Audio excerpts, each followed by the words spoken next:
S'il a vraiment fui, alors ce n'est pas notre faillite qui devrait vous inquiéter, c'est ce qu'il a emporté avec lui.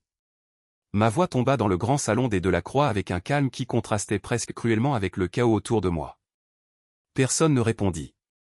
Deux hommes en costume sombre collaient de petites étiquettes numérotées sur les meubles pendant qu'une femme vérifiait méthodiquement une liste sur sa tablette.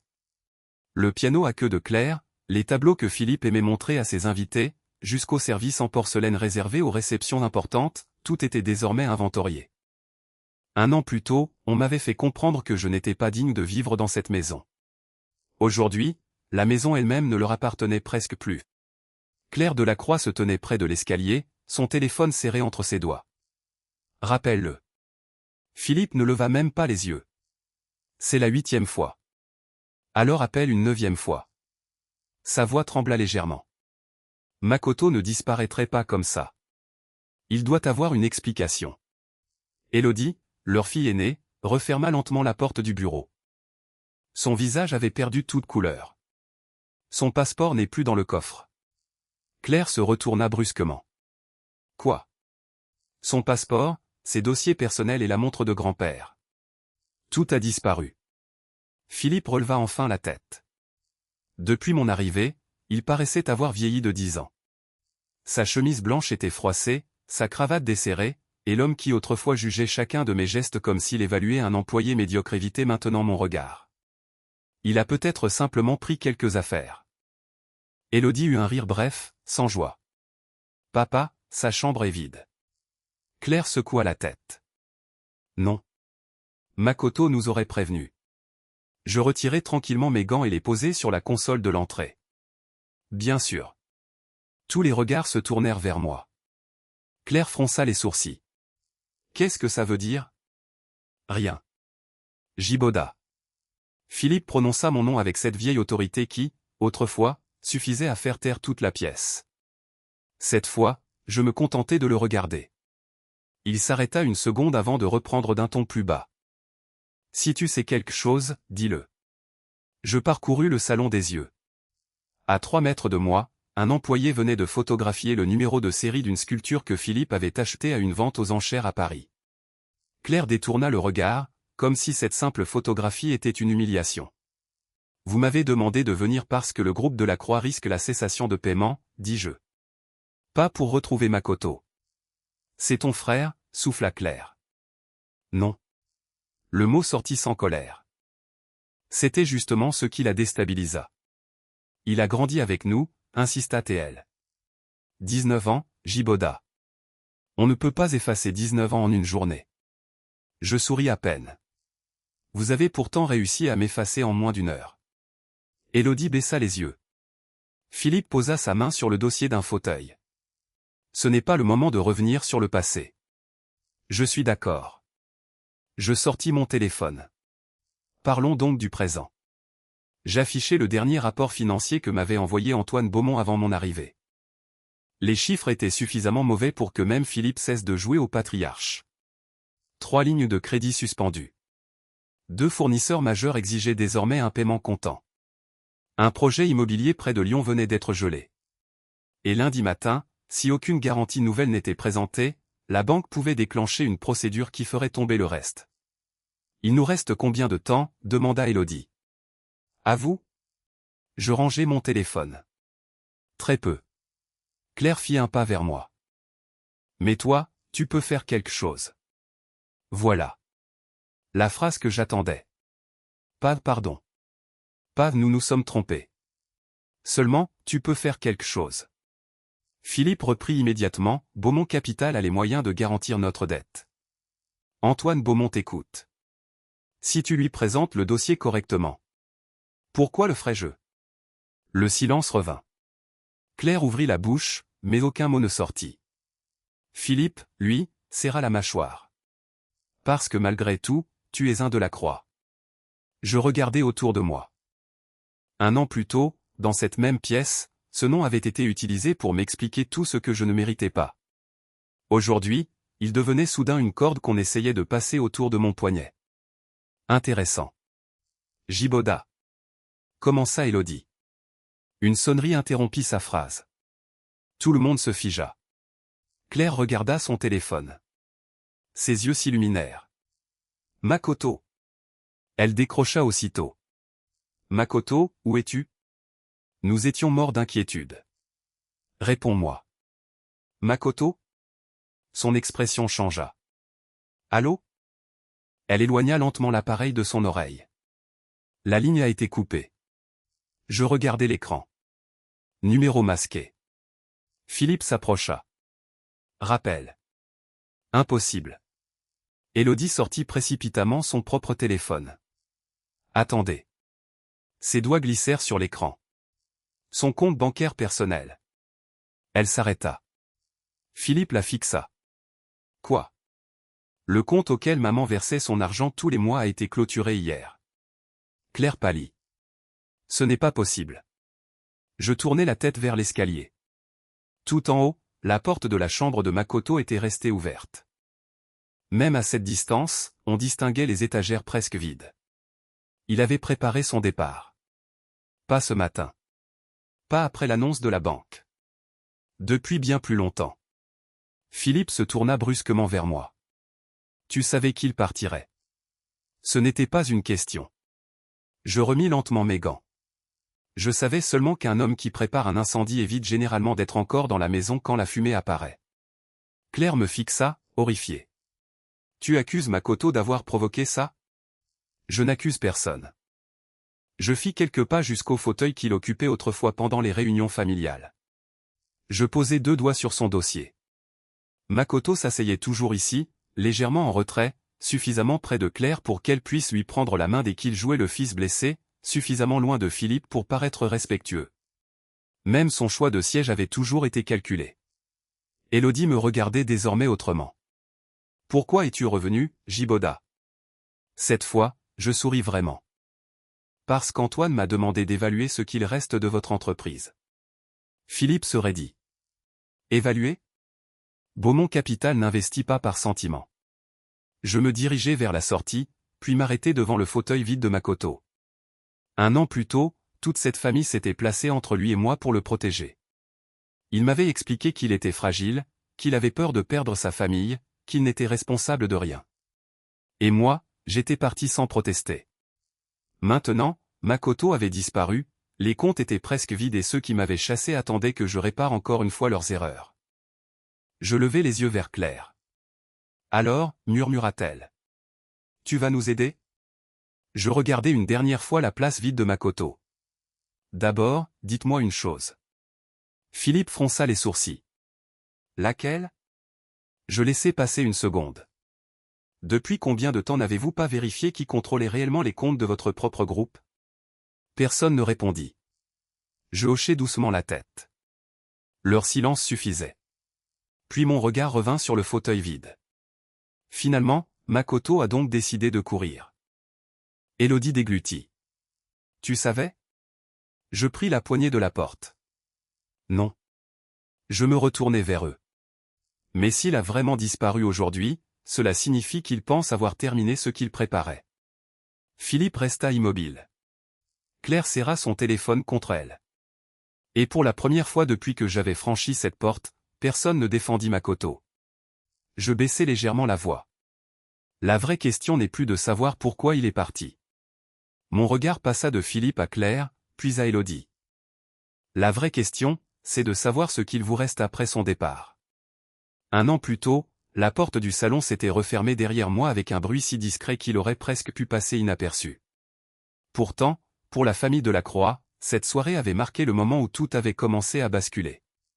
Sur la grande table en chêne, Philippe avait posé un dossier portant le logo du groupe. Claire se tenait près de Makoto, une main sur son épaule, tandis qu'Élodie restait devant la fenêtre. Moi, j'étais debout face à eux. Personne ne m'avait proposé de m'asseoir. Philippe ouvrit le dossier. Des documents confidentiels concernant le projet de Lyon ont été transmis à un concurrent hier soir. Je regardais les feuilles sans les toucher.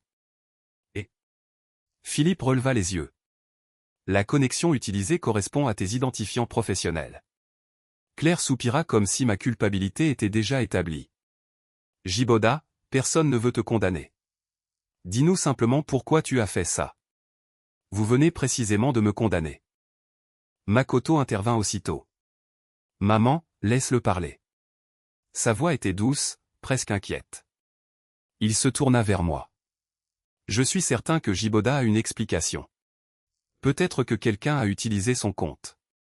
Elodie fronça les sourcils. Makoto, arrête de toujours lui trouver des excuses. Il baissa légèrement la tête. Je veux seulement éviter qu'on l'accuse injustement. C'était exactement sa manière de procéder. Il ne disait jamais que j'étais coupable. Il laissait les autres le dire pour lui. Claire lui adressa immédiatement un regard attendri. Tu es trop gentil. Je regardai Makoto. Il soutint mes yeux pendant une seconde, puis détourna les siens avec une expression parfaitement blessée. Philippe poussa vers moi une seconde feuille. Le conseil d'administration se réunit demain. Si cette affaire devient publique, nous risquons de perdre plusieurs partenaires. Alors vérifiez les journaux de connexion complets. Philippe se raidit. Nos informaticiens l'ont déjà fait. Les journaux complets, pas le rapport imprimé que quelqu'un a choisi de vous remettre. Elodie se retourna. Tu insinues encore que quelqu'un de cette maison essaie de te nuire? Je n'insinue rien.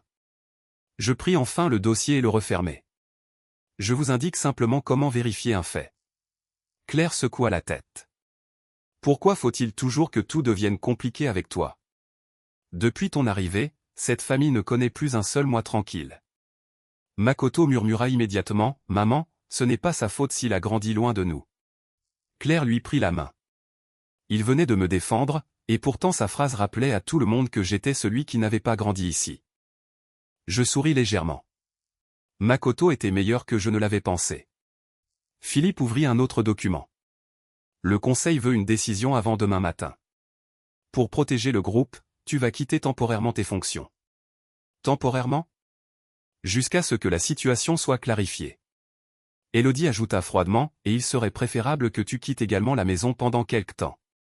Claire détourna les yeux. Elle ne protesta pas. Je regardai Makoto. Il semblait bouleversé. Non. Ce n'est pas nécessaire.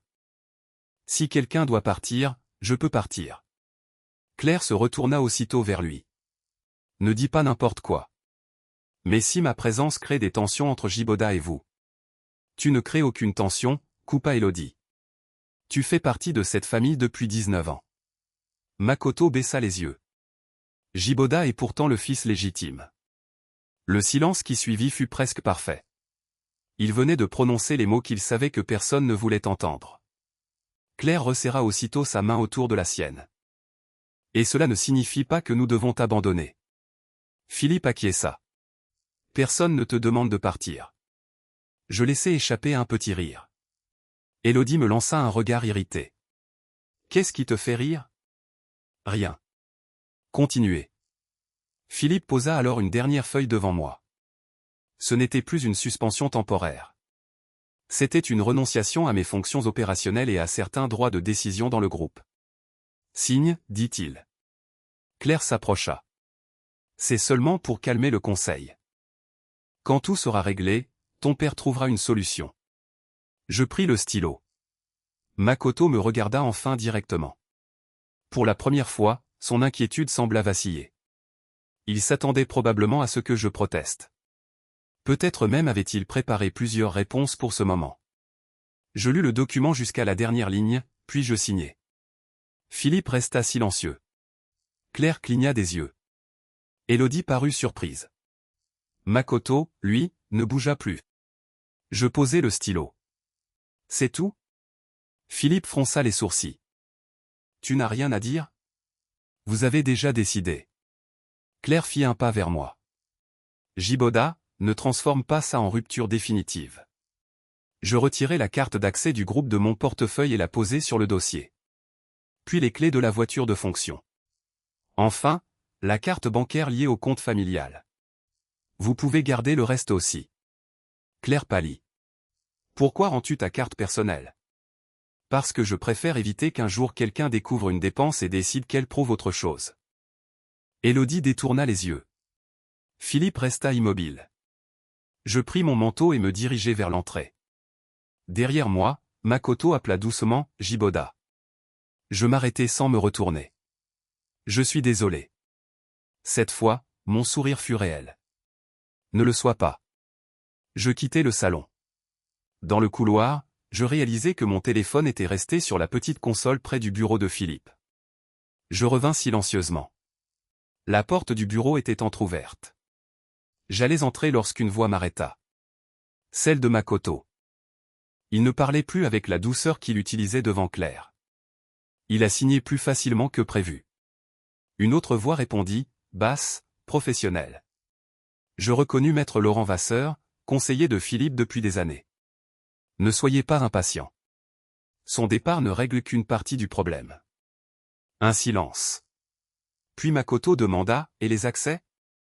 Ils seront transférés progressivement. Philippe ne doit surtout pas avoir l'impression de perdre le contrôle. Je restai parfaitement immobile. Makoto eut un petit rire. Alors maintenant, on peut commencer? Laurent répondit après quelques secondes. Maintenant seulement. Je récupérai mon téléphone sans ouvrir la porte. Dans la rue, l'air frais me frappa le visage. Il était un peu plus de 22 heures, et Paris continuait de vivre comme si rien ne venait de changer. Je marchai jusqu'au bout de l'avenue avant de regarder une dernière fois les fenêtres éclairées de la maison. Je pouvais revenir immédiatement. Je pouvais demander les journaux informatiques. Je pouvais obliger Philippe à vérifier chaque accès et mettre Makoto face à ses contradictions. Mais une pensée beaucoup plus simple me traversa. Depuis des mois, j'étais celui qui corrigeait discrètement les erreurs avant qu'elles deviennent visibles. Celui qui vérifiait les contrats, rappelait les fournisseurs, repérait les incohérences et protégeait une famille qui me considérait toujours comme un étranger. Cette nuit-là, je pris donc une décision qui allait leur coûter bien plus cher qu'une dispute.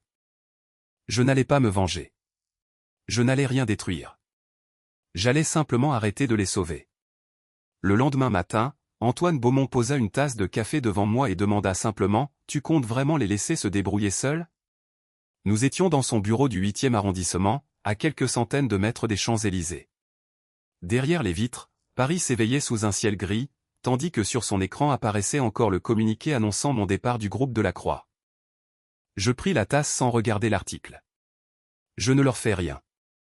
Antoine eut un sourire discret. C'est justement ce qui m'inquiète pour eux. Ils me connaissaient depuis 2 ans. Nous nous étions rencontrés lors d'une négociation où Philippe m'avait présenté comme un simple assistant chargé des dossiers techniques. Antoine avait compris en moins d'1 heure que plusieurs propositions attribuées à mon père venaient en réalité de moi. Il n'avait jamais fait de commentaires devant lui. Il avait seulement conservé mon numéro. « Philippe sait-il combien de contrats tu as empêché de déraper cette année ?» demanda-t-il. « Non. » « Et les renégociations avec les fournisseurs de Marseille ?» ?»« Non plus. » »« Le financement du projet de Lyon ?» Je bus une gorgée de café. Il pense que Laurent Vasseur l'a obtenu. Antoine s'adossa à son fauteuil. Alors ton père ne dirigeait pas seulement une entreprise. Il dirigeait une entreprise dont quelqu'un d'autre corrigeait les erreurs avant qu'il puisse les voir. Je ne répondis pas. Sur mon téléphone, 3 messages de Claire attendaient déjà. Le premier me demandait si j'avais trouvé un logement. Le deuxième disait que Makoto se sentait coupable de mon départ. Le troisième me rappelait que je pouvais revenir dîner dimanche si je cessais de faire de cette affaire un conflit familial. Je supprimai les notifications sans ouvrir la conversation. Antoine observa mon geste. « Tu veux travailler ?»« Oui. » Il ouvrit un dossier bleu. « Parfait. J'ai quelque chose que personne d'autre ne veut. » Il fit glisser le dossier vers moi. Il s'agissait de Morel Distribution, une entreprise de logistique installée près d'Orléans. 3 entrepôts, 120 salariés, des contrats en baisse et une trésorerie qui ne tiendrait probablement pas plus de 5 mois. Tu me proposes une entreprise en difficulté le lendemain de mon départ? Je te propose une entreprise où personne ne pourra prétendre que ton nom de famille a fait le travail à ta place. Je parcourus les premières pages. Les problèmes étaient nombreux, mais aucun ne semblait irréversible. Les coûts de transport avaient augmenté, les contrats étaient mal négociés et 2 entrepôts fonctionnaient presque en concurrence au lieu de partager leurs ressources. « Qu'est-ce que tu veux ?» demandai-je. « Que tu la rendes rentable. » « Et si j'y arrive ?» Antoine joignit les mains. « Tu entres chez Beaumont Capital comme associé opérationnel. » Je refermai le dossier. « D'accord. » Il cligna des yeux. « Tu ne négocies même pas ? Si je réussis, nous négocierons ma part. Si j'échoue, le pourcentage n'a aucune importance. Pour la première fois ce matin-là, Antoine éclata de rire. 3 jours plus tard, j'étais à Orléans. Pas de bureau luxueux, pas de chauffeur, pas de nom de la Croix sur mes cartes de visite. Je passais la première semaine à écouter les responsables d'entrepôt et les chauffeurs plutôt qu'à organiser des réunions interminables. Au bout de 10 jours, une évidence apparut, l'entreprise ne manquait pas de clients. Elle perdait de l'argent parce que personne n'avait pris le temps de regarder comment elle travaillait réellement. Je supprimais 2 prestations externes inutiles, regroupais plusieurs tournées et renégociais un contrat d'assurance devenu disproportionné. Rien de spectaculaire. Aucun miracle. Seulement des problèmes que tout le monde avait fini par considérer comme normaux. 2 mois plus tard, la trésorerie cessait de diminuer. Au 4e mois, Morel Distribution signa un contrat national avec une chaîne de magasins alimentaires. Au 6e, Antoine entra dans mon petit bureau avec 2 cafés et posa une feuille devant moi. Félicitations, associé. Je regardais le document. Tu avais dit que nous négocierions. Je viens justement négocier avant que tu demandes trop. Pendant ce temps, les messages de la famille de la Croix étaient devenus plus rares. Au début, Claire m'appelait chaque semaine. Puis toutes les 2 semaines. Ensuite seulement lors des anniversaires ou des repas familiaux. Philippe ne m'avait appelé qu'une fois pour me demander où se trouvait une annexe contractuelle que j'avais préparée avant mon départ. Je lui avais indiqué le dossier exact. Il avait répondu « Bien. Pas merci. » Cela ne me dérangeait plus. Le plus intéressant venait de Makoto. Officiellement, il ne m'avait jamais contacté. Pourtant, son nom apparaissait de plus en plus souvent dans les comptes rendus publics du groupe. Responsable d'un nouveau comité stratégique. Représentant familial auprès de certains investisseurs. Puis coordinateur d'un projet immobilier. Chaque promotion semblait raisonnable prise séparément. Ensemble, elles formaient autre chose. Un soir, Antoine entra dans mon bureau alors que j'examinais les comptes trimestriels de Morel Distribution. Tu devrais regarder ça. Il posa une tablette devant moi. Delacroix Group venait d'annoncer la vente d'une participation dans une filiale immobilière. Ils ont besoin de liquidités. Demandai-je. C'est ce que je pensais. Mais regarde l'acheteur. Je fis défiler le document. Une société appelée Valmont Participation, enregistrée seulement 8 mois plus tôt. Capital modeste. Aucun historique notable. Pourtant, elle venait d'acquérir un actif évalué à plusieurs millions d'euros. Qui finance Valmont?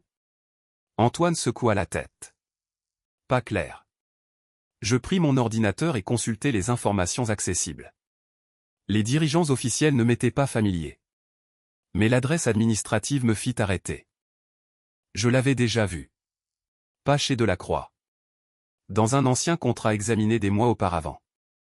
Une société de conseil liée indirectement à Laurent Vasseur utilisait le même cabinet de domiciliation. Antoine remarqua mon silence. Tu reconnais quelque chose? Peut-être. Je continuai à chercher. Une 2e opération apparut. Puis une 3e. Des actifs secondaires du groupe Delacroix étaient vendus à des structures différentes, mais plusieurs intermédiaires revenaient constamment. Les montants restaient assez faibles pour ne pas provoquer d'alarme immédiate. Pris ensemble, ils devenaient considérables. Antoine se pencha vers l'écran. Tu crois que ton père sait? Philippe regarde les grandes décisions. Il laisse Laurent préparer les détails. Et Makoto? Je remontai jusqu'au procès-verbal d'une réunion. Son nom figurait parmi les personnes ayant recommandé la première session. Je restai silencieux quelques secondes. Antoine demanda, tu vas prévenir ta famille. Je fermai l'ordinateur. Avec quoi? Une adresse de domiciliation et quelques coïncidences? Tu pourrais au moins leur dire de vérifier. Je le regardai. Je l'ai déjà fait pendant des années. Antoine ne répondit pas. Mon téléphone vibra alors sur le bureau. Un message de Claire. Elle avait joint une photographie prise lors d'un dîner familial.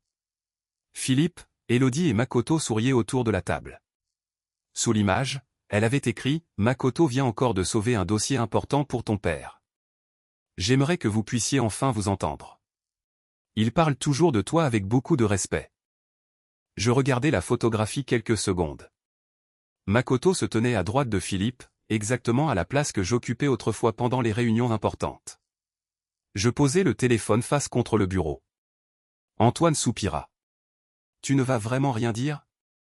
Non. Même si tu as raison. Je rouvris le dossier Valmont. Surtout si j'ai raison. Il fronça les sourcils. Pourquoi? Je fis apparaître les dates des différentes transactions. Elles formaient une progression régulière. Makoto ne prenait pas de l'argent au hasard. Il installait quelque chose. Lentement. Proprement. Assez discrètement pour que Philippe continue à croire qu'il contrôlait tout. Parce que s'il prépare ce que je pense, il n'a encore montré à personne son véritable objectif. Antoine observa les chiffres. Et tu comptes attendre? Je hochai la tête. Pour une fois, je vais laisser la famille de la Croix voir ce qui se passe quand je ne suis plus là pour corriger leurs erreurs avant qu'elles deviennent visibles. Puis je pointai la dernière transaction. Elle était différente des autres.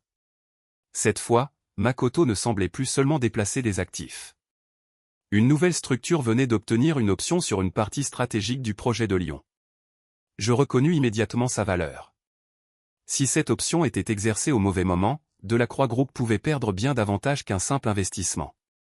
Antoine comprit à mon expression que quelque chose avait changé. « Qu'est-ce que tu viens de trouver ?» Je refermai lentement le dossier. Makoto ne prépare pas seulement sa place dans la famille. Je regardai une dernière fois la signature figurant au bas du document. Il prépare déjà le jour où il n'aura plus besoin d'elle. 2 semaines plus tard, Makoto entra dans la salle du conseil avec un dossier sous le bras et ressortit 40 minutes après comme l'homme qui venait de sauver le groupe de la Croix. Philippe annonça lui-même la nouvelle devant les principaux cadres.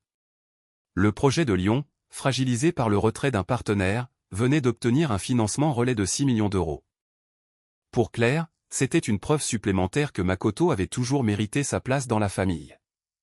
Pour Philippe, c'était mieux encore, son fils adoptif venait de résoudre en quelques jours un problème que ses directeurs financiers traînaient depuis des semaines.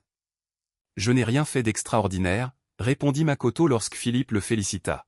« Laurent m'a beaucoup aidé, et Jiboda aurait probablement trouvé une meilleure solution. » Élodie posa sa fourchette. « Pourquoi faut-il toujours que tu le mentionnes ?» Makoto baissa les yeux. « Parce que je ne veux pas que mon travail donne l'impression que j'essaie de prendre sa place. » Claire lui adressa immédiatement ce regard tendre qu'il connaissait parfaitement. « Tu ne prends la place de personne. Tu aides simplement ta famille. » Makoto sourit avec retenue.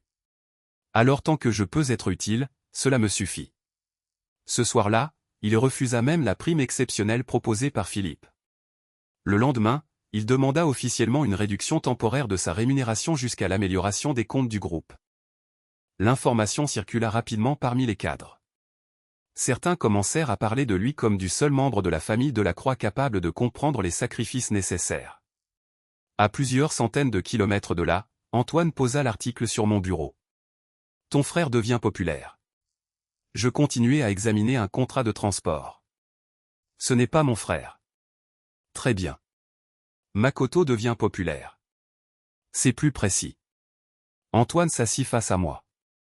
Il a trouvé 6 millions d'euros alors que leur banque refusait d'augmenter son exposition. Cela t'intéresse? Je tournai enfin la tête vers lui. Qui prête? Un fonds luxembourgeois. Garantie? Une partie des revenus futurs du projet de Lyon. Je tendis la main. Antoine me donna le dossier. 3 minutes suffirent. Le financement était réel. Les conditions, elles, étaient beaucoup moins généreuses que ce que Philippe présentait publiquement. En cas de non-respect de certains objectifs, le prêteur obtenait des droits supplémentaires sur plusieurs actifs associés au projet. Je reconnus aussi le cabinet qui avait structuré l'opération. Le même réseau apparaissait autour de Valmont Participation. Il ne sauve pas Lyon, dis-je. Il achète du temps. Antoine croisa les bras. Pourquoi faire? Je ne sais pas encore. Je refermai le dossier. Et c'est précisément pour cela qu'il ne faut rien interrompre. Chez les Delacroix, Makoto continua son ascension. Il accompagnait Claire à ses rendez-vous médicaux, arrivait le premier aux réunions et quittait les bureaux après Philippe. Lorsqu'un journaliste lui demanda si mon départ avait créé des tensions, il répondit calmement, « Jiboda reste le fils légitime de cette famille. J'espère simplement qu'un jour il comprendra que personne ici ne souhaite lui prendre quoi que ce soit. » Claire découpa même l'article et le conserva. Philippe, lui accorda l'accès à plusieurs dossiers jusque-là réservés à la direction.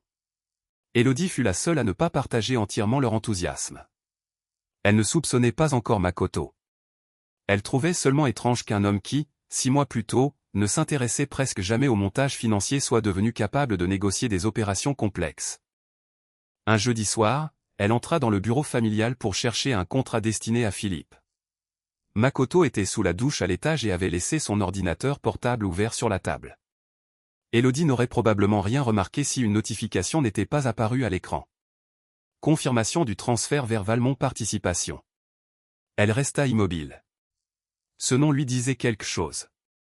Quelques semaines plus tôt, Philippe s'était plaint d'avoir vendu une participation à Valmont pour renforcer la trésorerie.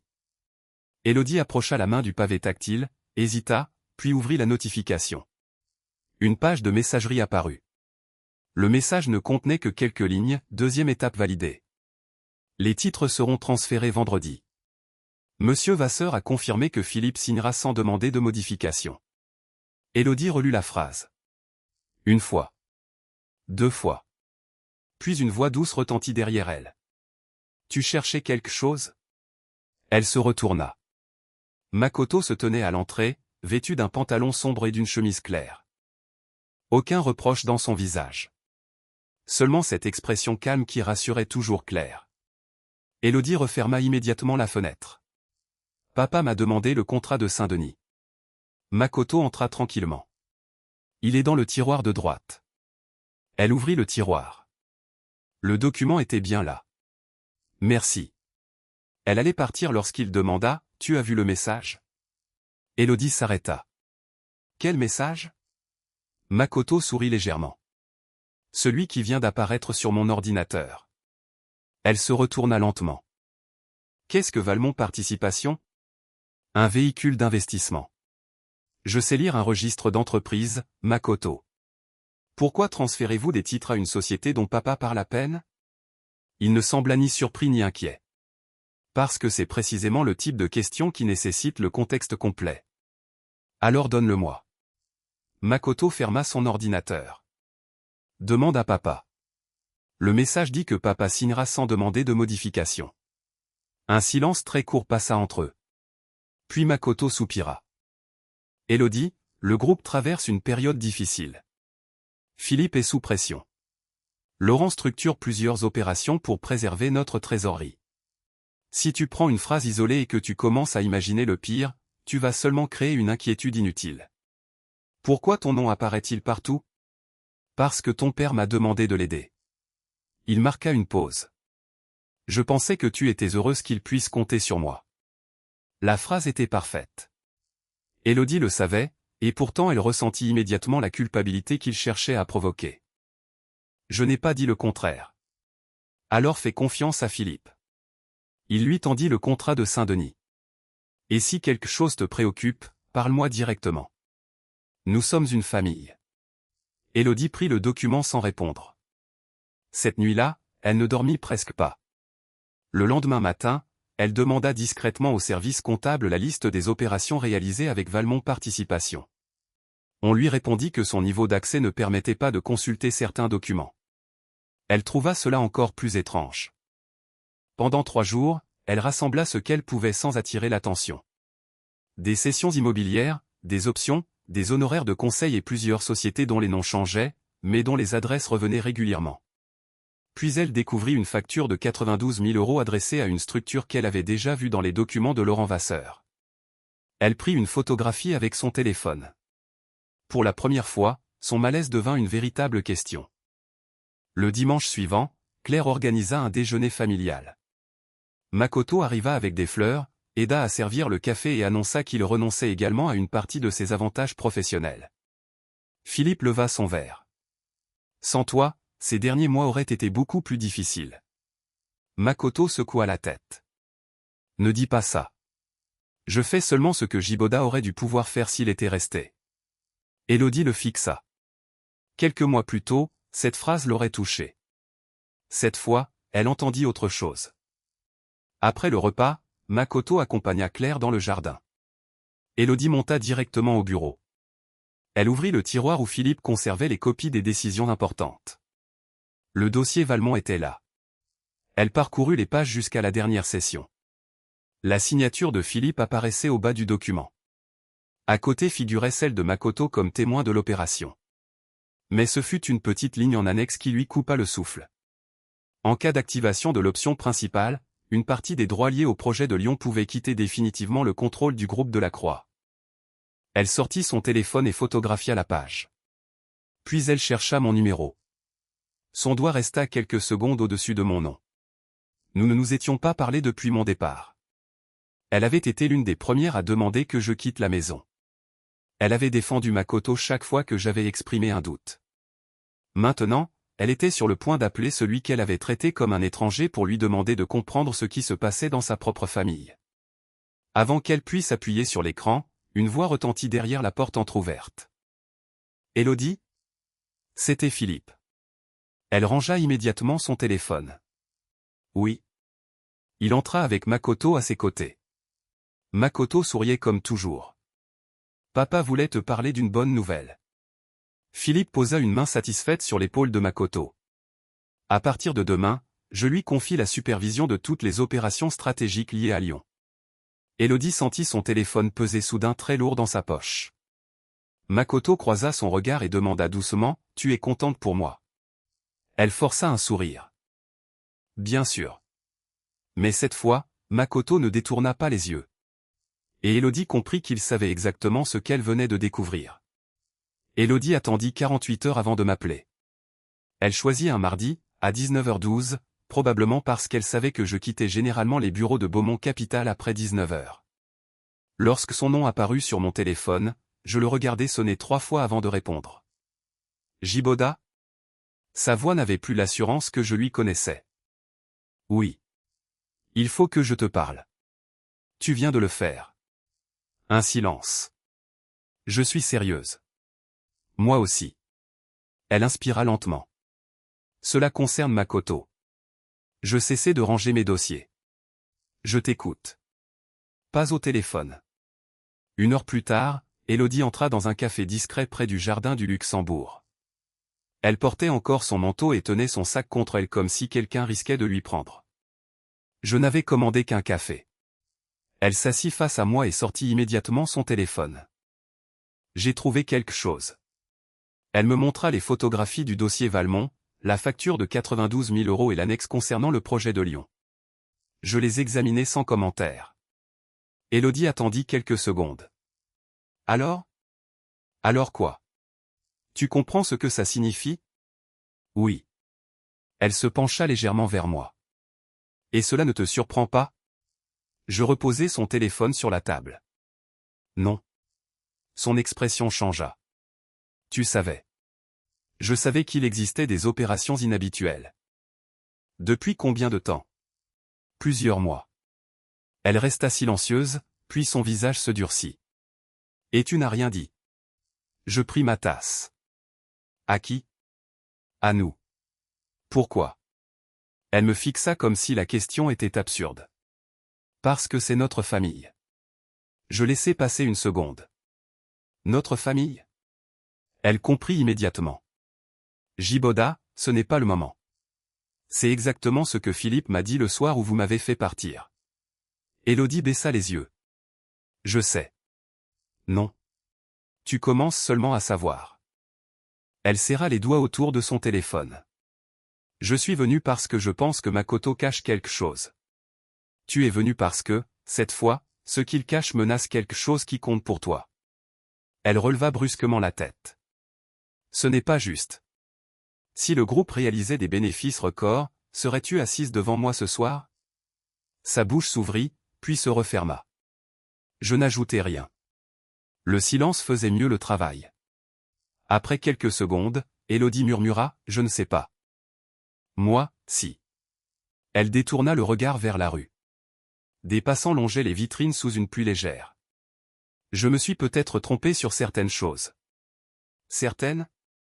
Tu veux que je dise quoi ? Demanda-t-elle, plus sèchement. Que j'étais horrible ?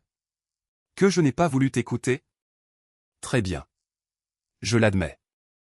Je secouai doucement la tête. Je ne t'ai demandé aucune excuse.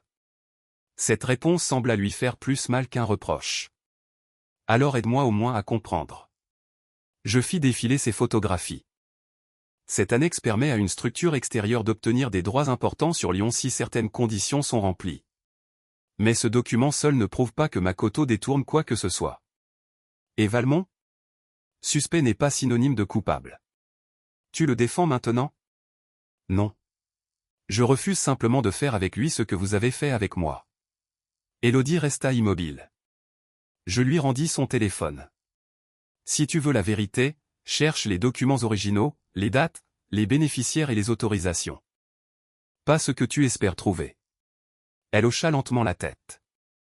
Avant de partir, elle demanda, si je trouve une preuve réelle, tu m'aideras. Je regarderai la preuve. Ce n'était pas la réponse qu'elle voulait. C'était la seule que j'étais prêt à donner. Le lendemain, Élodie retourna au siège du groupe de la Croix avec une prudence nouvelle. Elle demanda au service juridique les versions originales de 3 contrats, puis consulta les archives comptables. À 16 heures, elle trouva enfin ce qu'elle cherchait, plusieurs opérations avaient été validées à partir d'une note stratégique portant le nom de Makoto. Elle imprima les documents et les glissa dans une chemise. À 18h30, Philippe devait être seul dans son bureau. Élodie monta directement au dernier étage. Mais lorsqu'elle entra, Claire, Laurent Vasseur et Makoto étaient déjà présents. Philippe tenait un dossier ouvert devant lui. « Parfait », dit-il froidement. « Nous t'attendions. » Élodie s'arrêta. « Pourquoi ?» Makoto se leva immédiatement. « Papa, s'il te plaît, ne fais pas ça comme ça. » Philippe leva la main. « Assieds-toi. » Élodie ne bougea pas. « Qu'est-ce qui se passe ?» Laurent poussa un document vers elle. Le service informatique a détecté plusieurs consultations inhabituelles de dossiers confidentiels depuis votre compte. Elle regarda Makoto. Il avait déjà baissé les yeux. Claire semblait bouleversée. Élodie, pourquoi ne nous as-tu rien dit? Parce que j'essayais de comprendre ce que Makoto faisait avec Valmont. Makoto releva aussitôt la tête. Moi. Arrête. Elle posa sa chemise sur le bureau. J'ai les documents. Makoto fit un pas en arrière. Je ne comprends pas pourquoi tu me soupçonnes. Philippe ouvrit la chemise. Il parcourut rapidement les premières pages. Laurent intervint d'une voix calme. Ces opérations ont toutes été approuvées dans le cadre du plan de financement. Rien n'a été dissimulé. Élodie pointa l'annexe. Et ça? Une garantie conditionnelle, répondit Laurent. Standard dans ce type de montage. Alors pourquoi plusieurs sociétés passent-elles par les mêmes intermédiaires? Makoto secoua lentement la tête. Élodie, est-ce Jiboda qui t'a dit de chercher tout ça? La pièce se figea. Claire regarda sa fille. Tu as vu Jiboda? Élodie comprit trop tard. Ce n'est pas le sujet. Makoto intervint aussitôt. Je savais que quelque chose n'allait pas, mais je ne voulais pas le dire. Philippe fronça les sourcils. Quoi? Makoto hésita parfaitement. J'ai reçu un message anonyme il y a 3 jours. Quelqu'un disait qu'Élodie cherchait des documents pour les transmettre à Beaumont Capital. C'est faux, dit-elle immédiatement. Je n'ai rien transmis. Makoto sortit son téléphone. Je ne dis pas que c'est vrai.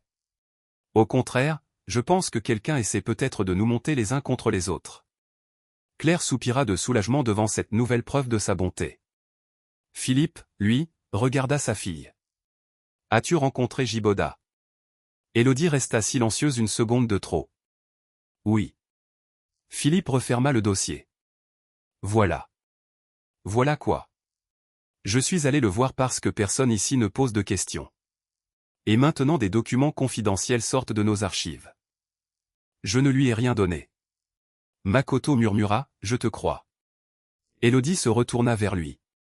Ce furent ces 3 mots qui lui firent comprendre à quel point le piège était propre. Il venait encore de se placer du côté de la personne qu'il voulait isoler. Philippe ordonna que ses accès soient temporairement suspendus pendant une vérification interne. Claire tenta de la calmer. Laurent promit une analyse complète. Makoto demanda même qu'on ne lui retire pas ses responsabilités. Personne ne l'écouta. 2 jours plus tard, Philippe signa une nouvelle délégation de pouvoir pour assurer, disait-il, la stabilité du projet de Lyon pendant l'enquête. Lorsqu'Antoine posa une copie du document devant moi, je lus le nom du bénéficiaire sans surprise.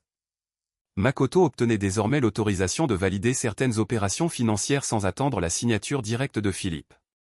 Antoine me regarda. Ta sœur essaie de le démasquer et il ressort de l'affaire avec davantage de pouvoir. Je refermai le document. C'était le but. Tu crois qu'il avait prévu qu'elle fouillerait? Non. Je regardais la date de la délégation. Il a simplement utilisé son erreur. Antoine resta silencieux. Puis il demanda, et maintenant? Je pris mon téléphone et ouvris la liste des opérations liées à Lyon. Une seule autorisation manquait encore à Makoto pour contrôler le mécanisme que j'observais depuis plusieurs mois. Philippe venait précisément de la lui donner. Maintenant, il pense qu'il a gagné. Antoine fronça les sourcils. Et il n'a pas gagné? Je posai le document sur mon bureau. Si. Je souris à peine. C'est justement pour cela qu'il va enfin arrêter d'être prudent. Philippe Delacroix arriva chez Beaumont Capital un jeudi matin à 9h20, sans chauffeur, sans assistant et sans prévenir. Lorsque ma secrétaire m'annonça sa présence, je regardai simplement Antoine. Il aura tenu moins longtemps que prévu. Antoine referma le dossier qu'il lisait. Tu veux que je reste? Non. Philippe entra quelques secondes plus tard. Son costume était impeccable, mais ses yeux trahissaient plusieurs nuits trop courtes. Il refusa le café et s'assit face à moi.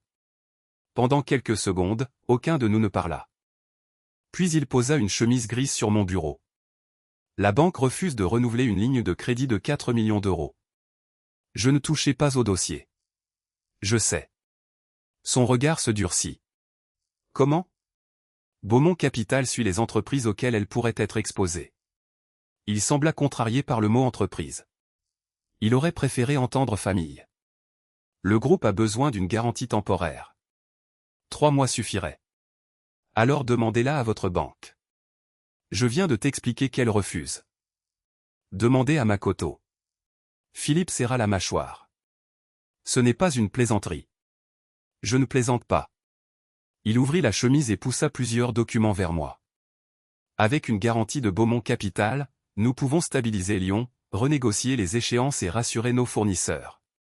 Je parcourus rapidement les chiffres. Je connaissais déjà presque tout. La situation était pire que ce que Philippe croyait. Pourquoi Antoine accepterait-il, demandai-je. Philippe me fixa. Parce que tu peux le convaincre. Voilà donc pourquoi il était venu seul.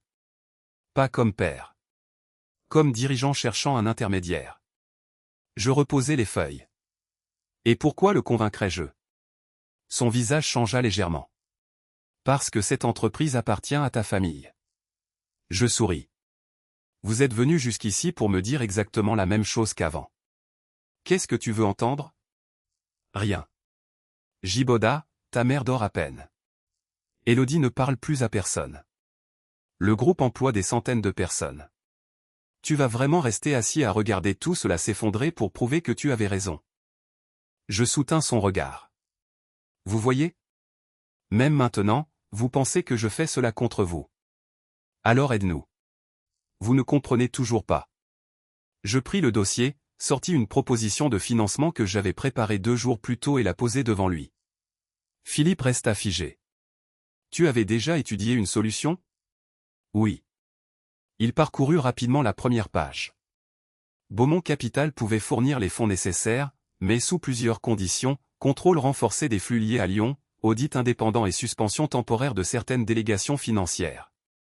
Son regard s'arrêta sur la dernière clause. Cela retirerait une partie des pouvoirs de Makoto. Cela retirerait des pouvoirs à toute personne pouvant engager le groupe sans double validation. Makoto vient justement de nous aider à obtenir le financement relais. Je sais. Alors pourquoi cette condition? Je retirai lentement le document de ses mains. Vous venez de répondre à ma question. Philippe fronça les sourcils. Quelle question? Vous êtes venu demander mon aide, mais votre première inquiétude reste de protéger Makoto. Je protège la stabilité du groupe. Alors faites auditer les opérations. Il se tut. Je continuai, suspendre une délégation pendant quelques jours ne condamne personne. Si tout est normal, Makoto récupérera ses pouvoirs. Philippe regarda le dossier. Tu le soupçonnes. Je vous propose un contrôle. Ce n'est pas la même chose. Exactement. Son silence dura longtemps. Puis il demanda, Élodie t'a montré des documents? Demandez-le lui. Elle a violé nos procédures internes. Vous voyez encore la procédure avant le problème. Philippe se leva. Je ne suis pas venu pour recevoir une leçon. Je repoussai calmement la chemise vers lui. Et moi, je ne vous ai pas demandé de venir. Il resta debout face à moi. Un an auparavant, cette posture aurait suffi pour me faire justifier chacune de mes décisions. Aujourd'hui, je regardais simplement l'heure. J'ai une réunion dans 10 minutes. Ta mère pense que tu fais ça parce que tu nous en veux. Claire peut penser ce qu'elle veut. Il sembla surpris que je l'appelle par son prénom. C'est ta mère. Alors elle aurait dû venir me parler comme à son fils avant d'avoir besoin d'une garantie bancaire. Philippe ne trouva rien à répondre. Il récupéra ses documents. Avant de sortir, il demanda, si j'accepte l'audit, Beaumont financera. Si les résultats le permettent. Et si je refuse? Alors rien. Il quitta mon bureau sans me saluer. Antoine entra 5 minutes plus tard. Alors? Il refusera. Tu en es certain? Oui. Pourquoi? Je regardais par la fenêtre. Parce qu'accepter signifie admettre qu'Élodie pourrait avoir raison et que j'aurais pu avoir raison avant elle. Philippe préfère encore risquer 4 millions d'euros plutôt que remettre son jugement en question. Antoine soupira. Tu avais donc réellement une solution? Oui. Et tu viens de la retirer? Non. Je lui ai donné le choix. Le soir même, Philippe réunit Claire, Laurent, Makoto et plusieurs dirigeants. Il présenta brièvement l'offre de Beaumont. Comme prévu, Laurent insista sur le caractère intrusif de l'audit. Makoto, lui, resta silencieux jusqu'à ce que Claire lui demande son avis. Si cela peut sauver le groupe, je suis prêt à abandonner toutes mes fonctions, dit-il doucement. Philippe leva immédiatement la main. Personne ne parle de ça. Makoto baissa les yeux. Mais si Giboda ne nous fait pas confiance à cause de moi. Claire intervint, tu n'as rien à te reprocher. Laurent ajouta calmement, un audit externe à ce stade pourrait inquiéter nos partenaires. Il existe une autre possibilité. Il posa un nouveau dossier sur la table. Une société d'investissement proposait une avance de 5 millions d'euros, disponible sous 48 heures, sans audit général. En garantie, Delacroix devait seulement étendre certains droits sur le projet de Lyon. Philippe lut les conditions. C'est plus cher. Mais rapide, répondit Laurent. Makoto resta silencieux quelques secondes avant de dire, je préférerais la solution de Giboda si elle ne créait pas autant de tension. Mais papa doit choisir ce qui protège les salariés. Encore une fois, il venait de recommander ma solution tout en donnant à Philippe une raison de la refuser. Le lendemain à 11 h, Philippe signa l'offre alternative. Lorsqu'Antoine me transmit l'information, je ne ressentis aucune surprise. Ils viennent de lui donner ce qu'il voulait, dit-il. Pas encore. Je regardais les nouvelles garanties. Pour activer complètement le mécanisme, Makoto devait encore valider un transfert final. Tu pourrais prévenir Philippe. Je l'ai fait hier. Pas explicitement. Il ne m'aurait pas cru. Antoine regarda l'écran. Alors tu vas attendre? Oui. 3 jours passèrent. Le lundi matin, une notification apparut dans le système de surveillance financière de Beaumont. L'autorisation venait d'être enregistrée. Makoto avait utilisé pour la première fois la délégation obtenue après l'affaire d'Élodie. 5 millions d'euros entraient dans les comptes de Delacroix. Au même moment, une option stratégique sur Lyon devenait irrévocable pendant plusieurs semaines. Antoine lut 2 fois le document. Tu savais qu'il ferait ça. Je pensais qu'il le ferait. Et maintenant? Je refermais mon ordinateur. Maintenant, il possède enfin toutes les clés qu'il voulait. Antoine resta silencieux. Cela devrait t'inquiéter davantage. Je pris mon manteau. Au contraire. Pourquoi? Je regardais une dernière fois l'heure exacte de la validation. Makoto avait cessé de se cacher derrière Laurent, derrière Philippe et derrière les décisions collectives. Cette fois, son propre nom apparaissait sur l'opération. Parce que jusqu'à aujourd'hui, nous ne pouvions observer que les traces qu'il laissait derrière lui. Je rangeais mon téléphone. À partir de maintenant, il va devoir nous montrer où il veut réellement aller. Le premier signal arriva à 8h47, lorsque le directeur financier de Delacroix Group découvrit que 3 paiements importants prévus pour la semaine suivante ne pouvaient plus être couverts sans utiliser la nouvelle avance de 5 millions d'euros. À 9h15, un fournisseur suspendit ses livraisons. À 10h, la banque demanda des garanties supplémentaires. À 11h20, Philippe convoqua une réunion d'urgence. Makoto arriva le dernier, parfaitement calme, avec 2 dossiers sous le bras. « J'ai peut-être une solution », annonça-t-il. Claire, présente exceptionnellement au siège, le regarda comme si ces quelques mots suffisaient déjà à la rassurer. Philippe lui fit signe de continuer. Makoto ouvrit le premier dossier. « Nous pouvons utiliser une partie de l'avance pour sécuriser les fournisseurs, puis céder temporairement certains droits secondaires sur Lyon. Cela nous donnera environ 6 semaines. » Le directeur financier fronça les sourcils. « Temporairement ? C'est prévu dans le mécanisme signé la semaine dernière. » Élodie, assise au bout de la table malgré la suspension de ses accès, releva immédiatement les yeux. « Le mécanisme que tu as validé toi-même. » Makoto se tourna vers elle. « Oui. Et qui rend maintenant certaines options impossibles à annuler. » Claire soupira. Élodie, pas aujourd'hui. Justement, maman. Aujourd'hui est probablement le meilleur jour pour poser la question. Makoto leva doucement la main. Elle a raison. Philippe le regarda. Makoto. Non, papa. Si Élodie a des doutes, elle doit pouvoir les exprimer. Nous avons assez de problèmes sans commencer à nous méfier les uns des autres. Encore une fois, il venait de transformer un soupçon contre lui en preuve de sa propre modération. Philippe se tourna vers sa fille. Tu vois ? Il ne cherche même pas à se défendre. Élodie eut un rire sans joie. C'est précisément ce qu'il fait. Laurent Vasseur intervint avant que la discussion ne s'envenime. Nous pouvons débattre des intentions plus tard. Pour l'instant, nous devons préserver la trésorerie. Philippe approuva. Makoto obtint l'autorisation de poursuivre. Pendant 48 heures, sa solution sembla fonctionner. Les fournisseurs reçurent une partie de leur paiement. La banque suspendit temporairement ses demandes. Claire annonça même à Élodie que ses soupçons avaient probablement été alimentés par le ressentiment de Giboda. Puis, le mercredi matin, tout changea. Une société liée au financement de Lyon exerça une option prévue dans le contrat. Delacroix perdit immédiatement le contrôle de plusieurs droits stratégiques associés au projet. Dans le même temps, 2 structures auxquelles le groupe avait vendu des actifs secondaires réclamèrent l'exécution anticipée de clauses que Philippe affirmait n'avoir jamais réellement comprises. À 13h, le directeur financier entra dans son bureau sans frapper. « Nous avons un problème beaucoup plus grave que prévu. » Philippe parcourut les documents. « Appelez Laurent. » Il ne répond pas.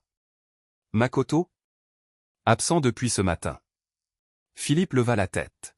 « Comment ça, absent ? » Personne ne savait encore que Makoto venait de quitter le siège avec son ordinateur personnel et plusieurs dossiers qu'il conservait habituellement dans son bureau. À 14h30, Claire essaya de l'appeler. Messagerie. À 15h, Élodie découvrit que son adresse professionnelle avait été désactivée. À 16h10, un transfert de plusieurs centaines de milliers d'euros fut identifié entre une filiale de Delacroix et une structure extérieure. Le transfert avait été autorisé 3 jours auparavant. Le nom au bas du document était celui de Makoto. Philippe resta longtemps devant l'écran. Il doit y avoir une explication. Élodie le regarda avec stupéfaction. « Tu dis encore ça ? Je dis que nous ne pouvons pas accuser quelqu'un avant d'avoir tous les faits. » Elle eut un sourire amer. « C'est nouveau. » Philippe comprit immédiatement ce qu'elle voulait dire. Il détourna le regard. Le lendemain matin, l'histoire sortit dans la presse économique. Mais ce ne fut pas Makoto qui occupa les gros titres. Un article affirmait que Beaumont Capital avait commencé à analyser certains actifs de Delacroix plusieurs mois avant la crise. Une source anonyme suggérait que mon départ de la famille avait pu précéder une stratégie destinée à affaiblir le groupe pour permettre une acquisition à prix réduit.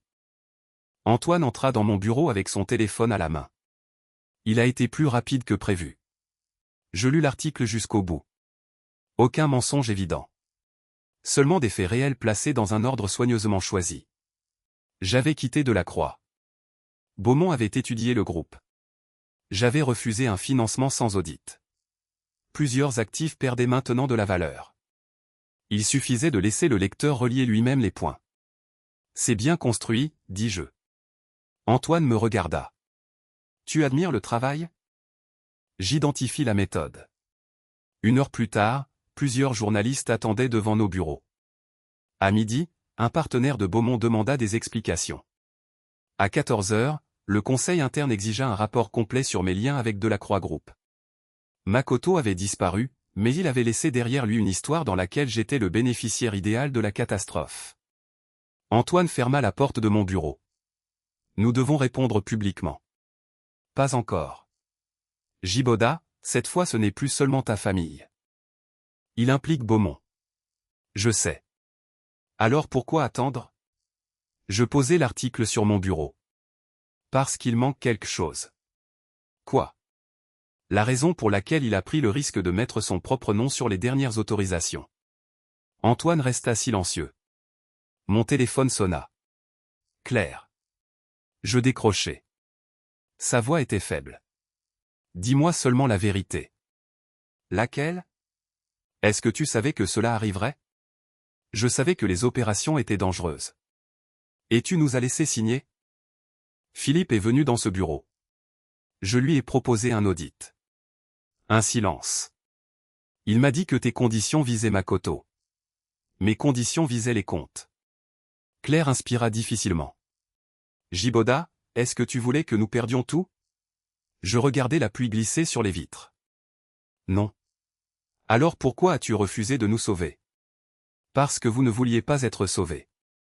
Vous vouliez de l'argent sans remettre en question la personne que vous aviez choisie. Elle ne répondit pas. Puis elle murmura, Makoto a disparu. Je sais. Philippe pense qu'il a peut-être été manipulé. Même maintenant. Même après les comptes, les documents et sa disparition, Philippe cherchait encore une explication qui protégerait son jugement. Claire, vérifier son passeport. Pourquoi? Vérifier simplement. Elle raccrocha. 20 minutes plus tard, Élodie m'appela. Son passeport n'est plus là. Plusieurs affaires aussi. Depuis quand? Personne ne sait. Et Laurent? Introuvable. Cette information m'intéressa davantage. Son téléphone? Éteint. Je me redressai. Makoto et Laurent avaient disparu presque au même moment. Pourtant, quelque chose ne correspondait pas. Si leur plan était commun, pourquoi l'article anonyme dirigeait-il toute l'attention vers Beaumont au lieu de simplement protéger leur fuite? Je demandai à Antoine de faire vérifier les dernières sociétés impliquées dans les transferts. 2 heures plus tard, il revint avec un résultat inattendu. Tu avais raison. Il manque une pièce. Il posa plusieurs documents devant moi. L'argent n'avait pas suivi un seul chemin. Une partie avait transité par les structures liées à Laurent. Mais une autre partie avait été redirigée au dernier moment vers un compte dont Laurent ne semblait pas avoir le contrôle. Antoine pointa la date. Cette modification a été faite avec l'autorisation personnelle de Makoto. Je regardais les 2 circuits financiers. Makoto n'avait donc pas simplement fui avec Laurent. Il l'avait doublé. Mon téléphone vibra de nouveau. Cette fois, un message provenant d'un numéro inconnu. Une seule phrase apparaissait à l'écran, tu voulais savoir où je comptais aller. Maintenant, essaie de me suivre. Antoine lut le message par-dessus mon épaule. C'est lui? Probablement. Tu vas répondre? Je verrouillai l'écran. Non. Pourquoi? Je rapprochai les 2 documents. Makoto pensait avoir détruit Delacroix, compromis Beaumont et échappé à Laurent dans le même mouvement. Pour la première fois, il ne jouait plus le fils parfait. Il jouait pour lui-même. Et c'était précisément l'erreur que j'attendais. Parce qu'il vient de faire quelque chose qu'il n'avait jamais osé faire auparavant. Antoine fronça les sourcils. Quoi? Je posai le doigt sur le transfert modifié. Il a laissé une trace que Laurent n'avait aucun intérêt à créer. Si nous découvrons pourquoi, nous ne saurons pas seulement où est parti l'argent. Je relevai les yeux. Nous saurons enfin qui utilisait qui depuis le début. Antoine posa 3 relevés sur mon bureau à 8 heures précises. Makoto n'a pas seulement changé la destination d'une partie des fonds. Il a créé un second circuit que Laurent ne pouvait pas contrôler. Je rapprochai les documents. Les premières opérations passaient par Valmont Participation et plusieurs structures liées au même réseau de domiciliation. Puis, 48 heures avant sa disparition, Makoto avait modifié 2 instructions. Une partie des fonds avait été dirigée vers une société appelée Monclar Conseil. Qui la contrôle, demandai-je. Officiellement, une fiduciaire. Mais nous avons remonté les mandats disponibles. Aucun lien direct avec Laurent. Et avec Makoto? Antoine posa une 4e feuille devant moi. Une adresse électronique utilisée lors de la création correspond à un ancien compte secondaire déclaré par Makoto lorsqu'il travaillait sur Lyon. Je restai silencieux. Voilà enfin la faute qu'il n'aurait jamais commise 6 mois plus tôt. Il avait été patient tant qu'il avait besoin de Laurent. Puis il avait voulu garder une partie du résultat pour lui-même. Il l'a trahi, dit Antoine. Oui. Donc Laurent était derrière tout? Pas tout. Je montrai les dates. Regarde la première opération Valmont. Elle précède l'arrivée officielle de Makoto dans le comité stratégique. Antoine comprit immédiatement. Laurent avait commencé avant lui. Je hochai la tête. Nous demandâmes à notre équipe juridique de reconstituer uniquement les opérations accessibles légalement. À midi, le schéma devint beaucoup plus clair. Laurent Vasseur conseillait Philippe depuis près de 20 ans. Il connaissait les habitudes de la famille, les faiblesses de la gouvernance et surtout la manière dont Philippe prenait ses décisions, rapidement sur les grands principes, puis avec une confiance presque totale dans les détails préparés par ses conseillers. Makoto n'avait pas créé cette faiblesse. Quelqu'un l'avait simplement transformée en outil. À 14 heures, Élodie arriva chez Beaumont Capital avec une boîte d'archives. J'ai trouvé quelque chose chez mes parents. Elle la posa devant moi. Des documents datant de l'arrivée de Makoto dans la famille. Antoine me regarda. Je n'ouvris pas immédiatement la boîte. Pourquoi les as-tu cherchés? Parce que Laurent était déjà notre conseiller à cette époque. Cette fois, elle avait appris à poser la bonne question. Nous examinâmes les documents pendant près d'1 heure. Rien ne prouvait une substitution organisée à la naissance. En revanche, un détail revenait plusieurs fois. Lorsque la situation familiale de Makoto avait été régularisée des années auparavant, Laurent avait recommandé certains intermédiaires, préparé plusieurs démarches et conseillé Philippe sur la manière de préserver la stabilité familiale. Élodie pâlit. Il était déjà là. Oui, répondis-je. Mais cela ne prouve pas qu'il avait tout planifié depuis le début. Tu le défends encore? Je protège la différence entre une hypothèse et un fait. Antoine sortit alors un document reçu quelques minutes plus tôt. Nous avons mieux qu'une hypothèse sur la partie financière. Une société contrôlée indirectement par Laurent détenait des intérêts dans plusieurs structures ayant acquis les actifs de la Croix. Le mécanisme était simple, affaiblir progressivement la société, déplacer certains actifs vers des entités extérieures, puis profiter d'une crise de liquidité pour obtenir davantage de contrôle à faible coût. Makoto avait servi d'intermédiaire idéal parce que Philippe lui faisait confiance. Élodie murmura, alors Makoto était seulement son pion. Au début, probablement, dis-je. Et ensuite? Je lui montrai Monclar Conseil. Ensuite, le pion a décidé qu'il pouvait garder l'échiquier. À cet instant, Antoine reçut un appel. Il écouta sans parler pendant presque 1 minute, puis activa le haut-parleur. Notre responsable juridique expliqua qu'un représentant de Laurent venait de prendre contact. Il souhaitait transmettre des documents prouvant que les dernières opérations avaient été modifiées sans son autorisation. Élodie eut un rire incrédule. Maintenant il veut accuser Makoto. Évidemment, répondis-je. Makoto a pris une partie de l'argent et lui a laissé le risque. 1 heure plus tard, Laurent entra dans une salle de réunion de Beaumont Capital. Son costume était aussi impeccable que d'habitude, mais son calme semblait désormais travailler. Philippe et Claire étaient également présents. Philippe avait exigé d'assister à la rencontre dès qu'il avait appris que Laurent voulait parler. Je m'assis en face d'eux. Laurent posa une clé de stockage sur la table. Makoto m'a trompé. Philippe le regarda froidement. Commencez depuis le début. Laurent inspira. J'ai aidé Makoto à structurer certaines opérations. Elles devaient permettre de transférer temporairement des actifs pour protéger le groupe contre une crise. Vers des sociétés dans lesquelles vous aviez des intérêts, demandai-je. Laurent tourna les yeux vers moi. C'était plus complexe. Les choses deviennent toujours complexes quand les mots simples sont gênants. Claire serra les mains. Makoto savait. Laurent hocha lentement la tête. Il savait suffisamment. Et vous, demanda Élodie. Vous saviez quoi? Laurent resta silencieux. Philippe se pencha vers lui. Répondez. Je savais que votre confiance en Makoto pouvait faciliter certaines décisions. Claire pâlit. Philippe ne bougea plus. Laurent poursuivit, mais les derniers transferts ne faisaient pas partie de notre accord. Il a modifié les bénéficiaires. Il a pris ce qui ne lui appartenait pas. Je souris légèrement. Laurent fronça les sourcils. Quelque chose vous amuse? Votre choix de mots.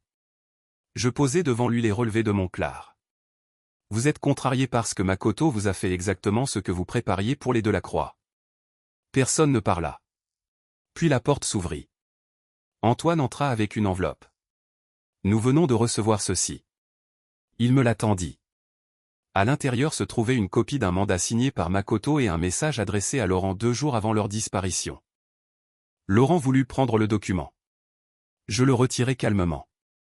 Je vais lire. Le message était court. Makoto expliquait qu'il refusait désormais de recevoir des instructions, que Philippe lui avait donné les pouvoirs nécessaires et que la famille Delacroix n'avait plus rien à lui offrir. Claire ferma les yeux. Élodie resta figée. Philippe demanda d'une voix basse, « Il a vraiment écrit cela ?» Oui. Laurent détourna le regard. Je continuai. Makoto annonçait également que les fonds destinés à Laurent avaient été réduits et que toute tentative pour l'arrêter exposerait leurs opérations communes. Antoine murmura, il avait préparé une assurance contre lui. Exactement. Philippe regarda Laurent. Vous avez utilisé mon fils. Laurent répondit presque aussitôt, Makoto n'est pas votre fils. Claire releva brusquement la tête. La pièce devint silencieuse. Je regardai Laurent. Il venait de parler trop vite. Pourquoi cette précision, demandai-je. Son visage se ferma. Tout le monde connaît la situation. Non. Vous avez répondu comme si cette distinction avait toujours été importante pour vous. Philippe fronça les sourcils. Qu'est-ce que tu veux dire? Je ne répondis pas immédiatement. Je regardais les documents anciens apportés par Élodie, puis les sociétés de Laurent, puis le mandat de Makoto. Une même personne apparaissait à chaque étape où Makoto avait gagné un peu plus de place dans cette famille. Pas nécessairement comme l'auteur de tout. Mais toujours assez près pour orienter la décision suivante. Je veux dire que nous avons commencé cette enquête en pensant que Makoto utilisait Laurent pour dépouiller Delacroix. Je tournai le dossier vers Philippe. Puis nous avons découvert que Laurent utilisait Makoto depuis bien plus longtemps. Claire murmura, depuis quand? Avant que je puisse répondre, le téléphone d'Antoine vibra. Il consulta l'écran, puis me le tendit. Une alerte bancaire venait de signaler une nouvelle tentative de mouvement depuis Montclar Conseil. Makoto n'avait donc pas terminé. Et cette fois, la destination n'était ni Valmont, ni Laurent, ni aucune société déjà identifiée. Je regardai l'heure, puis le pays associé au compte bénéficiaire. Antoine comprit immédiatement. Il prépare encore quelque chose. Je me levai. Non. Philippe me fixa. Comment peux-tu en être certain? Je rangeai les documents dans le dossier. Parce qu'un homme qui prépare quelque chose essaie encore de gagner. Je regardai la tentative de transfert refusée. Makoto, lui, essaie maintenant de disparaître. Claire se leva à son tour. Alors retrouve-le. Je tournai les yeux vers elle. Pour la première fois, elle ne me demandait pas de sauver Makoto. Elle voulait la vérité. Je pris mon manteau. Nous n'avons plus besoin de le chercher. Philippe fronça les sourcils. Pourquoi? Je posai devant lui le mandat que Makoto avait signé. Parce qu'en voulant trahir Laurent, il a enfin utilisé son propre nom, son propre compte et sa propre autorisation. Je marquai une courte pause. Il vient de laisser derrière lui exactement ce qu'il avait passé un an à éviter, une chaîne complète que personne d'autre ne peut porter à sa place. 2 semaines plus tard, Philippe Delacroix retrouva sa place au bout de la grande table du conseil, mais plus personne dans la pièce ne faisait semblant de croire que les choses pouvaient redevenir comme avant. Les documents transmis par Beaumont Capital avaient permis au conseil juridique de reconstituer les opérations de Laurent et de Makoto. Les transferts encore récupérables avaient été suspendus, plusieurs contrats étaient désormais contestés, et les éléments concernant les irrégularités financières avaient été remis aux autorités compétentes. Laurent avait cessé de conseiller la famille. Makoto, lui, avait été localisé après avoir tenté d'utiliser une nouvelle fois Monclar Conseil. Je ne demandais aucun détail supplémentaire. Je n'avais jamais voulu le poursuivre. Je voulais seulement qu'il ne puisse plus se cacher derrière mon nom, celui de Philippe ou les décisions d'une famille qu'il avait appris à manipuler. Antoine posa devant le conseil notre proposition définitive. Beaumont Capital est prêt à participer à la restructuration, mais pas à maintenir Delacroix Group sous sa forme actuelle. Philippe parcourut les premières pages. Vous voulez vendre 2 filiales. Celles qui ne sont plus viables, répondit Antoine. Les conserver mettrait en danger le reste. Claire était assise derrière Philippe. Elle ne disait rien. Élodie, elle, lisait chaque ligne avec une attention qu'elle n'avait jamais accordée aux documents que je lui montrais autrefois. Et Lyon, demanda Philippe. Je répondis, le projet peut être sauvé, mais il faudra abandonner une partie de vos ambitions initiales. Il releva les yeux. Combien? Environ 40% de la taille prévue. Son visage se crispa. C'était censé devenir notre projet principal. Aujourd'hui, votre priorité n'est plus de devenir plus grand.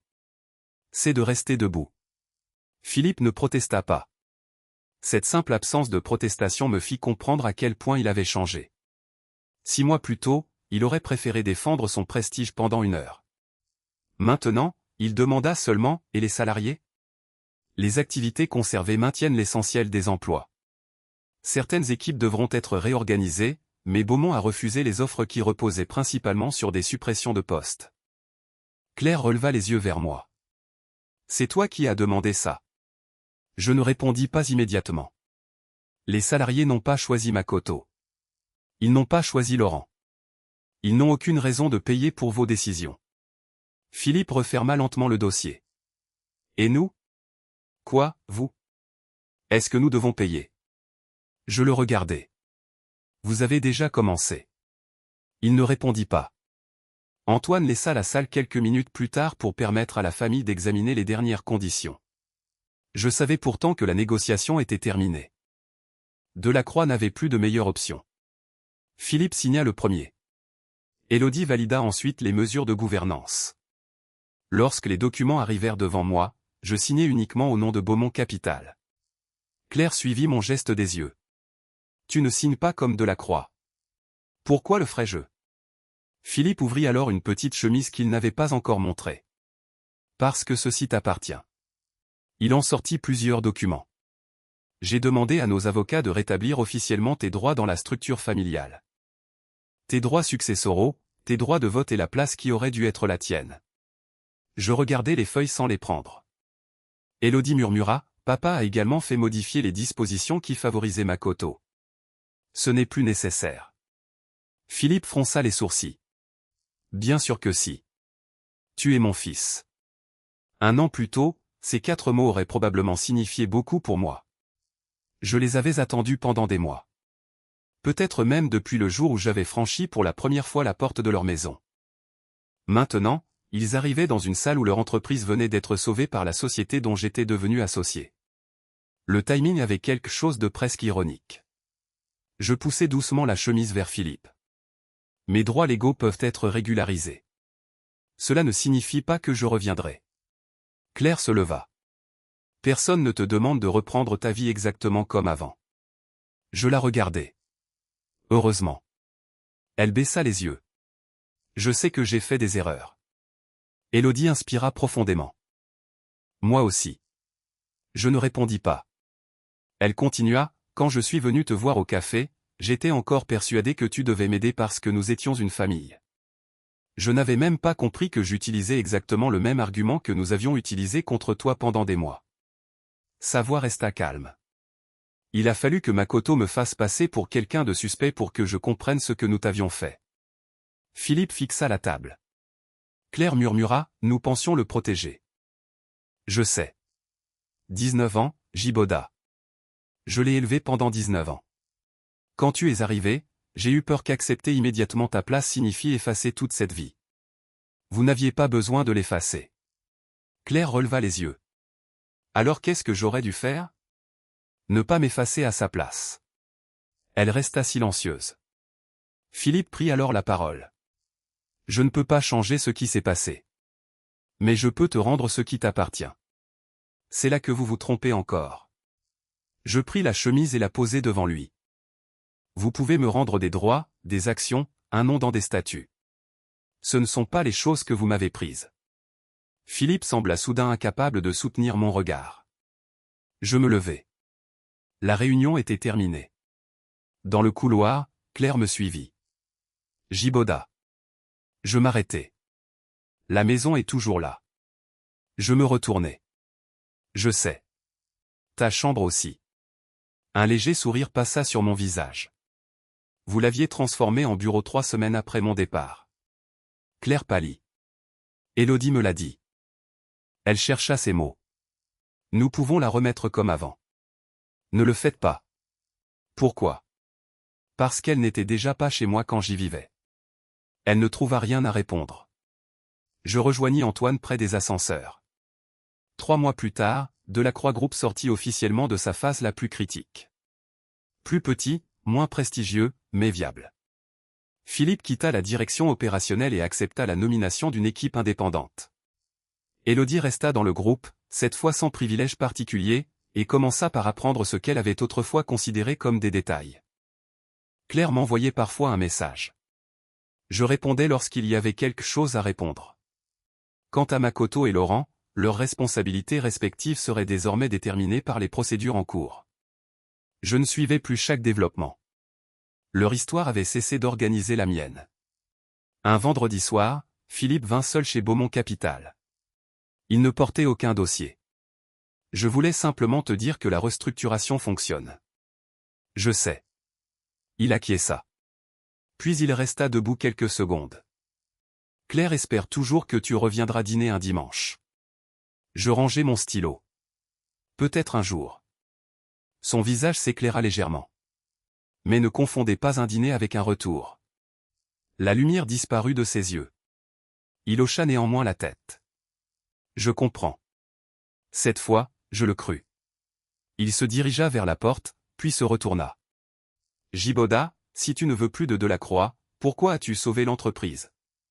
Je regardais les lumières de Paris derrière les vitres. Je n'ai pas sauvé votre famille. Il attendit.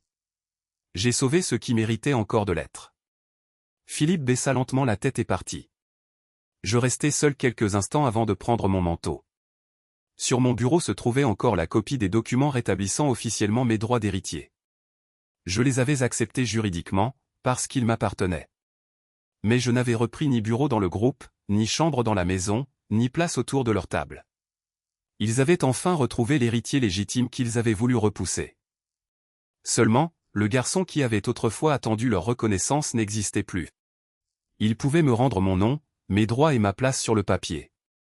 Ils ne pouvaient pas me rendre l'année où j'avais appris à vivre sans eux. Et, surtout, ils ne pouvaient plus me convaincre que j'avais besoin de revenir.